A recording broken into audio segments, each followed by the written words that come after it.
Okay, let's talk about the floor. So, you gotta pull up the old floor. Some people think they can just leave the old stuff down. It's not good. The floor, the way they built these buses, they have a rubber membrane, and then right below that is plywood, and then it is on a steel pan. Now, throughout the life of the school bus, when it is a school bus, a lot of the drivers will hose the inside of the school bus out in order to clean it. All that water just goes around and turns that plywood into a sponge.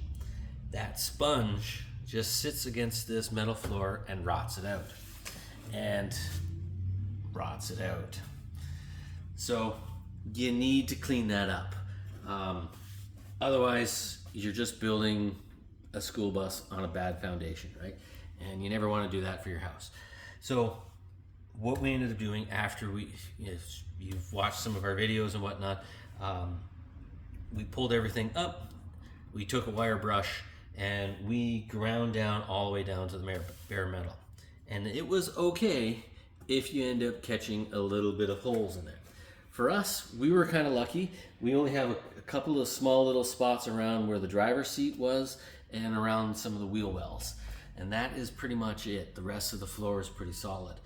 So once it's been kind of ground down, we ended up using a Chasse Saver. So it's a fantastic product that actually binds to the rust, chemically changes it, and makes the thing solid as a rock. And it comes in a couple of different colors. Ours just happened to be black. It doesn't really matter because very soon this floor is going to be covered and you'll never see it again.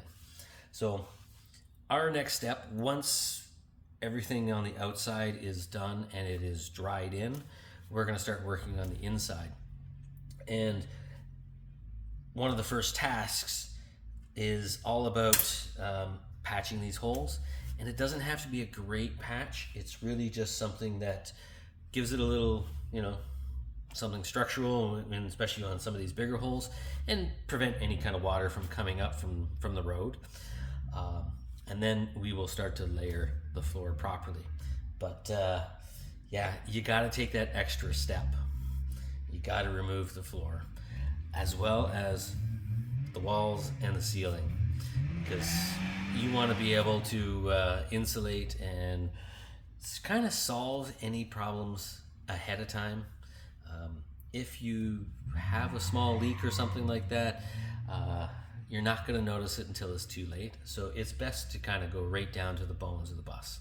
So that's our floor, and it's been a beautiful schoolie day.